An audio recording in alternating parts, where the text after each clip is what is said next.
اللہ وہ معبود برحق ہے کہ اس کے سوا کوئی عبادت کے لائق نہیں، زندہ ہے، سب کو تھامنے والا، اسے نہ اونگ آتی ہے نہ نیند، جو کچھ آسمانوں میں اور جو کچھ زمین میں ہے سب اسی کا ہے۔ کون ہے کہ اس کی اجازت کے بغیر اس سے کسی کی سفارش کر سکے؟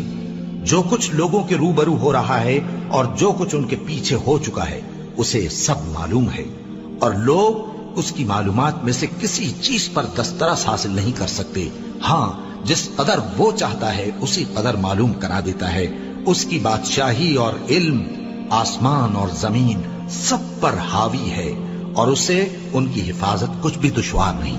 وہ بڑا عالی رتبہ ہے، جلیل القدر ہے۔ وہی اللہ ہے جس کے سوا کوئی معبود نہیں، پوشیدہ اور ظاہر کا جاننے والا، وہ بڑا مہربان ہے، نہایت رحم والا ہے۔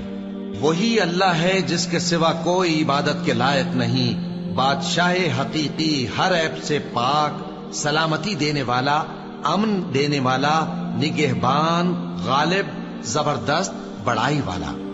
اللہ مشرکوں کے شرک سے پاک ہے۔ وہی اللہ تمام مخلوقات کا خالق، ایجاد و اختراع کرنے والا، صورتیں بنانے والا، اس کے سب اچھے سے اچھے نام ہیں۔ جتنی چیزیں آسمانوں اور زمین میں ہیں سب اس کی تسبیح کرتی رہتی ہیں، اور وہ غالب ہے، حکمت والا ہے۔ اللہ آسمانوں اور زمین کا نور ہے، اس کے نور کی مثال